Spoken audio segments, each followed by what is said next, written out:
Oui, bien-aimés dans le Seigneur, Jésus-Christ, je vous salue ce matin et cet après-midi, selon là où vous vous trouvez, ce soir, selon l'endroit où vous vous retrouvez.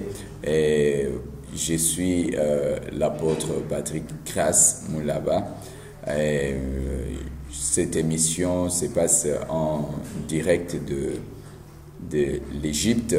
C'est un privilège pour moi de me présenter devant vous ce matin, cet après-midi, ce soir, selon les lieux où vous vous retrouvez, parce que le monde a différents positionnements.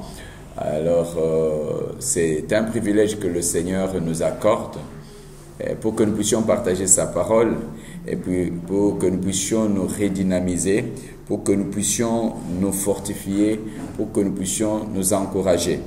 La Bible nous dit qu'il y a un temps pour tout. Il y a un temps pour tout. Il y a un temps pour pleurer. Il y a un temps pour se réjouir. Il y a un temps pour tout sous le soleil. Alors, aujourd'hui, nous voulons partager sur notre combat spirituel. Sur notre combat spirituel en tant qu'enfant de Dieu, en tant que chrétien. Le combat que nous avons n'est pas un combat charnel, mais c'est un combat spirituel. Et comment se passe ce combat? Quelles sont les armes que nous devons utiliser dans ce combat? Nous allons lire aujourd'hui le passage de 2 Corinthiens, chapitre 10, à partir du verset 3. Je veux lire au nom de Jésus-Christ. Sans doute nous sommes des hommes, et nous vivons comme tels, mais nous ne menons pas notre combat d'une manière purement humaine. Car les armes avec lesquelles nous combattons ne sont pas simplement humaines, elles tiennent leur puissance des dieux qui les rend capables de renverser les forteresses. Oui, nous renversons les faux raisonnements, ainsi que tout ce qui se dresse prétentieusement contre la connaissance des dieux, et nous faisons prisonnière toute pensée pour l'amener à obéir au Christ. Je veux dire une chose, c'est que, vous savez, l'évangile n'est pas une affaire de discussion, n'est pas une affaire de parole, mais c'est une affaire de puissance. Et ici, la Bible nous dit que même si nous vivons, nous sommes des hommes et nous vivons comme tels, mais nous ne menons pas notre combat d'une manière purement humaine. Bien-aimés dans le Seigneur, il est parfois étonnant de penser que l'église, c'est seulement un cadre où les gens vont aller se rencontrer et chanter, ainsi de suite. Mais quand on ne comprend pas les implications spirituelles qui sont, qui sont engagées dans la mission de l'église, et quand la parole de Dieu nous dit que Jésus nous a donné les armes, il nous a donné l'autorité sur les puissants des ténèbres. Et parfois, l'Église ne comprend pas comment utiliser ces armes. L'Église ne comprend pas. Quand l'Église commence à nier l'existence des puissances des ténèbres, c'est qu'il y a quelque chose, c'est que l'Église est sortie de sa mission. L'Église, cet enseignement-là, n'est plus l'enseignement de Jésus-Christ. C'est parce que Jésus-Christ, lui-même qui est notre maître, il nous parle des puissances des ténèbres. Mais quand l'Église qui est censée être vigilante, ouvrir les yeux contre les puissances des ténèbres, contre les envoûtements, contre les attaques des sorciers, contre les flèches de toute façon, l'Église commence à dire que non. Quand on vous parle de sorciers, quand on vous parle des magiciens, quand on vous parle de ceci, ne comptez pas, ça n'existe pas. C'est des choses qu'il ne faut pas. Écoutez, faites attention. La personne qui vous parle de ce genre de choses n'est pas vraiment dans la pensée de Dieu, n'est pas un serviteur de Dieu. C'est-à-dire, il est en train de servir un autre royaume qui n'est pas le royaume de Dieu pour donner la facilité au diable et afin que le diable puisse avoir les destinées des gens dans ses mains, afin que ceux qui pratiquent la sorcellerie puissent avoir les destinées des gens dans leurs mains. Alors je veux vous donner une bonne nouvelle, c'est que nous vivons déjà une nouvelle saison. Une saison où nous devons frapper les règnes des ténèbres. Mais parfois c'est étonnant de voir que quand nous parlons contre le royaume des ténèbres, ce sont les enfants de Dieu, ceux qui sont supposés prier, ceux qui sont supposés épauler le royaume de Dieu, qui s'élève pour combattre ce qui est l'œuvre de Dieu. Alors il faut vous poser la question, dans quel camp vous êtes et pour qui vous travaillez. Quand un enfant de Dieu s'élève pour combattre ceux qui prêchent la parole de Dieu, quand un enfant de Dieu s'élève pour combattre ceux qui combattent, qui lient les démons, qui chassent, qui détruisent les puissances sorcellériques, maléfiques, d'envoûtement, il faut vous poser la question que dans quel camp il se retrouve. Mais malgré cela, personne n'a le pouvoir de renverser le plan de Dieu. La Bible nous dit que nous ne menons pas notre combat d'une manière purement humaine, mais ce combat est un combat spirituel. Et quand nous lisons dans le psaume 91, pour les Français de la Belgique, on parle de psaume 91, psaume 91. Donc, psaume 91, psaume 91 pour d'autres. La Bible nous dit ceci. Je lis au nom de Jésus. C'est lui qui s'abrite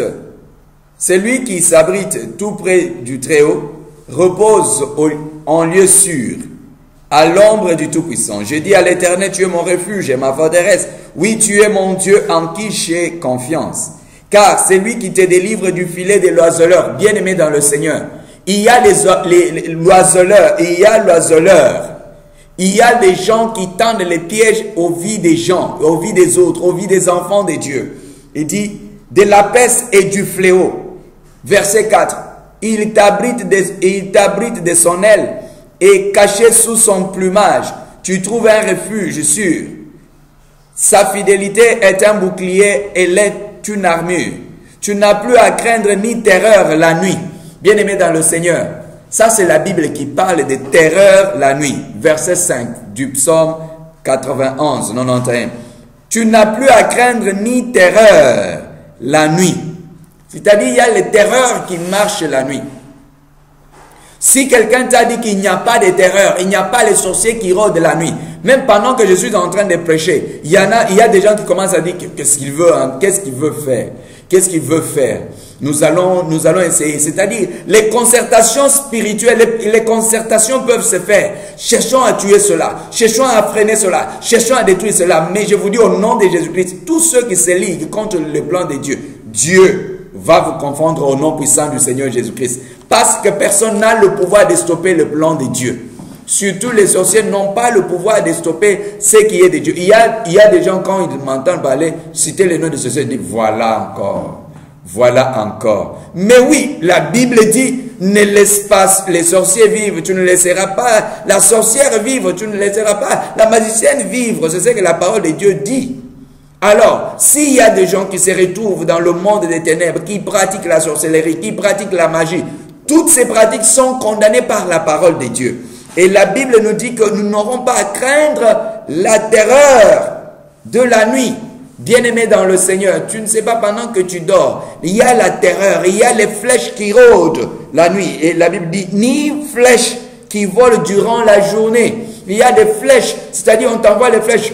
Et lui ne va pas avoir de l'argent, lui ne va pas avoir des enfants, lui ne va pas voyager, lui ne va pas avoir le succès. Sa destinée ne va pas se réaliser. Lui, il va rester toujours comme ça. Il ne va pas avoir le succès dans ses études. Il va avoir, même s'il a fini les études, il n'aura pas du travail.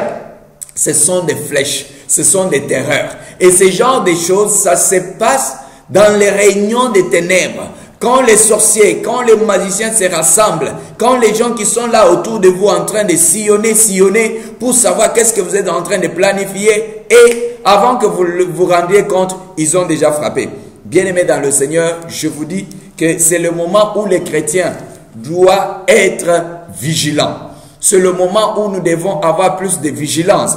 Comprendre que Dieu nous a donné les armes spirituelles. C'est pour que nous puissions les utiliser. La Bible le dit. Nous devons utiliser ces armes. Et la Bible dit, verset 4, « Car les armes avec lesquelles nous combattons ne sont pas... » Je suis rentré dans 2 Corinthiens 10, verset 4. « Car les armes avec lesquelles nous combattons ne sont pas simplement humaines. Elles tiennent leur puissance des dieux, qui les rend capables de renverser des forteresses. » Oui, avec les armes que nous avons, nous renversons les forteresses.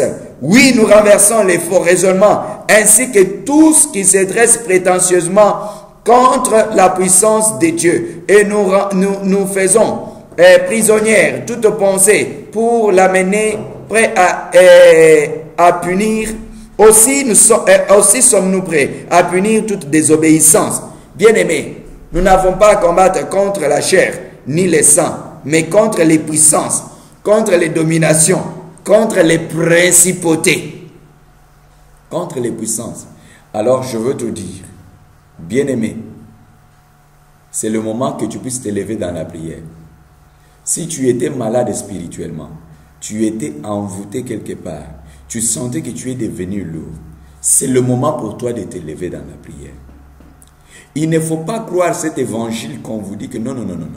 Ne considérez pas ces choses-là de ténèbres. Alors pourquoi vous priez? Pourquoi vous avez besoin de la protection de Dieu? Pourquoi Dieu doit vous protéger? S'il n'y a pas des attaques, comment vous pouvez dire que vous avez besoin de protection? C'est fort. S'il y a un pasteur qui donne de tels enseignements que les puissants des ténèbres, là, ça n'existe pas. Ce dont vous avez, c'est seulement la bénédiction. Bien aimé, la bénédiction, pourquoi? Parce qu'il y a la malédiction. Et qui libère la malédiction? Qui libère des faux décrets? Ce sont des gens qui sont dans le monde des ténèbres. Le monde des ténèbres existe. Si le monde des ténèbres n'existait pas, Jésus-Christ n'allait pas dire que je vous ai donné le pouvoir de marcher sur les serpents et les scorpions. Je vous ai donné le pouvoir sur les capacités de l'ennemi. Alors, il y a de la même manière qu'il y a les agents, les serviteurs de Dieu, il y a aussi les agents des ténèbres. Il y en a qui servent Satan. Il y en a qui servent Satan à travers la sorcellerie, à travers la magie, à travers beaucoup de choses. Alors, quand un pasteur prend le courage de dire que non, écoutez, ces choses-là, il ne faut pas les considérer, ça n'existe pas. Et bien aimé, je vous dis, si vous êtes dans de tels cadres, je vous dis, dites à ces pasteurs, bye bye pasteur, parce que je sens que tu veux me vendre. Ces pasteurs-là veulent te vendre au monde des ténèbres. Non, parce que la Bible dit que vous connaîtrez la vérité vous affranchira. Quand la parole de Dieu nous dit dans Luc, je veux lire Luc chapitre 10,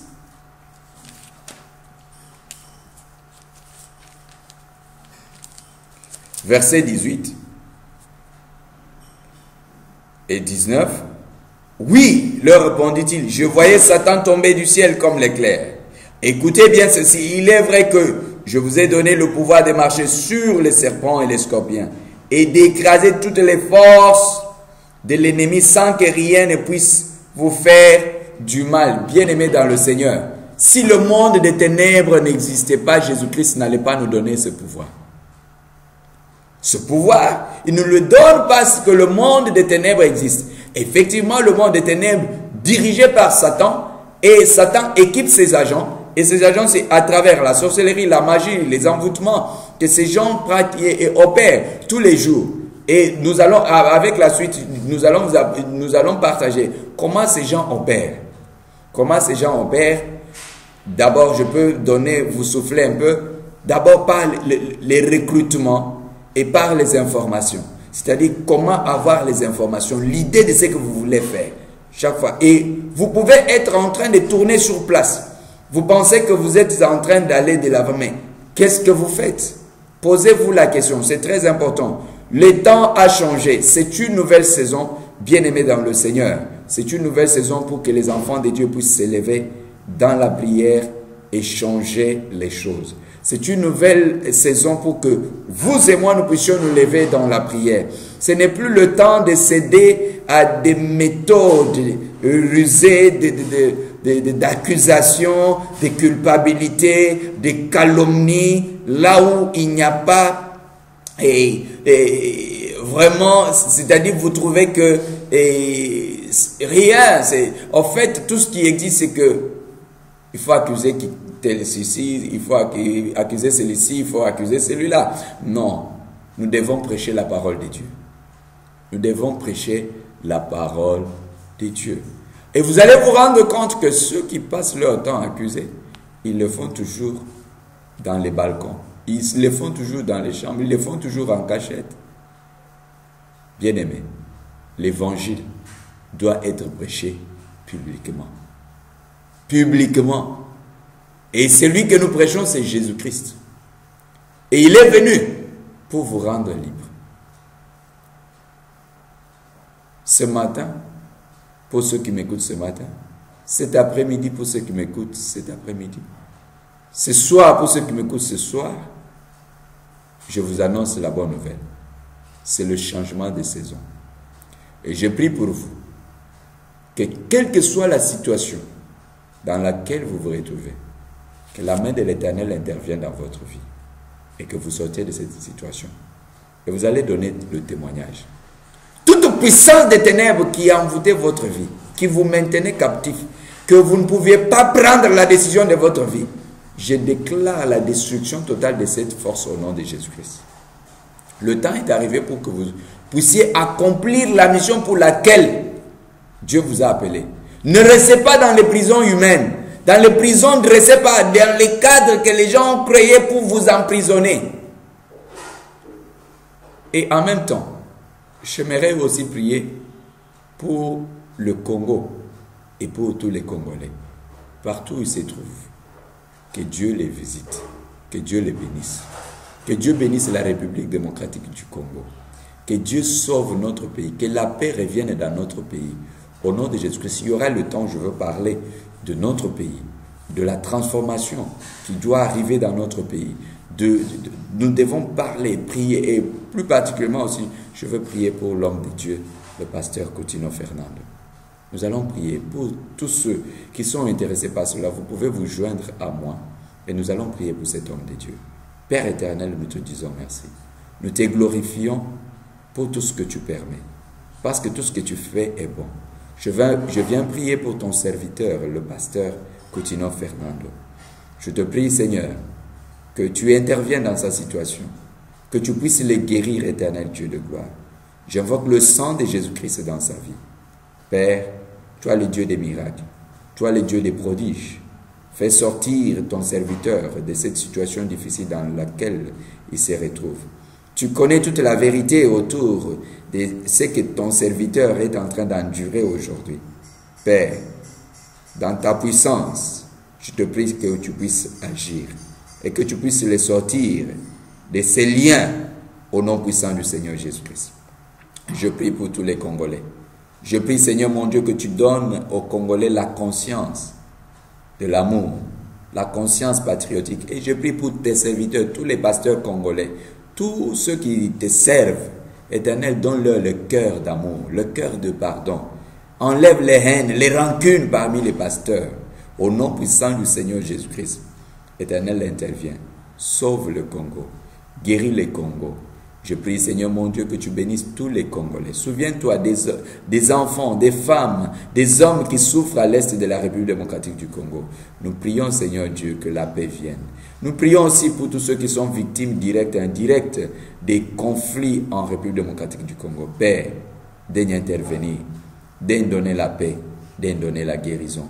Merci, Seigneur mon Dieu, pour toute personne qui était connectée ce matin, cet après-midi, ce soir, pour partager ta parole avec nous. Seigneur, je te prie que tu bénisses, Seigneur mon Dieu, chacun. Que ton onction, Seigneur mon Dieu, soit libérée sur la vie de tout un chacun. Et que les miracles s'accomplissent au nom de Jésus-Christ. Merci pour tes enfants que tu délivres. Et je prie plus particulièrement pour les Congolais qui sont en Égypte aussi. Seigneur, souviens-toi de tous les Congolais qui sont en Égypte. Délivre-les, Seigneur, de tous les pièges et de toutes les prisons des ténèbres. Seigneur, que tout hôtel de ténèbres érigé, à bloquer, à attaquer tes enfants, cet hôtel soit neutralisé au nom de Jésus-Christ. Tous ceux qui se sont donné les devoirs de combattre tes serviteurs, de combattre tes oins, d'étouffer la lumière, d'amener les ténèbres, Père, laisse que ton jugement descende au nom puissant du Seigneur Jésus-Christ et que ton peuple soit libre. Ceux qui ne pouvaient pas parler, donne-leur la grâce de parler au nom de Jésus-Christ. Ceux qui étaient dans la peur, je brise tout esprit de peur dans les vies des Congolais qui vivent en Égypte au nom de Jésus-Christ. Tous ceux qui sont sous la peur, Seigneur, libère-les au nom de Jésus-Christ. Merci éternel Dieu de gloire, parce que tu es le Dieu qui bénit, tu es le Dieu qui protège. Je couvre ton peuple dans le sang de Jésus-Christ. Au nom de Jésus-Christ, j'ai ainsi prié. Amen. Bien-aimés dans le Seigneur, le temps est arrivé. Vous serez informés de ce qui se passe, comment les choses évoluent ici dans ce secteur de l'Égypte. C'est notre devoir de soutenir le peuple de Dieu. C'est notre devoir de soutenir nos pays. Nous devons être des patriotes. Et que Dieu vous bénisse là où vous vous trouvez.